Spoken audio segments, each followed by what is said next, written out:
আসসালামু আলাইকুম। এখানে একটা গ্যাস কিট লাগানোর কাজ চলছে। এটা ফাটা ছিল, এই ফাটা হওয়ার কারণে এখানে ফাঁকা হয়ে যাচ্ছে। এখানে হিট দিয়ে নরম করে এখানে ভিতরে কক্সিট ঢুকিয়ে দিয়েছি। এই দেওয়ার পরে আটা মেরে দিলাম, দেওয়ার পরে হিট দিয়ে অ্যাডজাস্ট করে দিলি, এই সুন্দর হয়ে গেছে।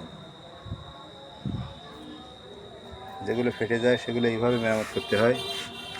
এখানে এমনভাবে লেগে গেছে সুন্দরভাবে, আগে ফাঁকা ছিল পুরোপুরি। এরপর এটা আলতলা মারলে আর ভালো হবে, এটা পরে মেরে দিচ্ছি।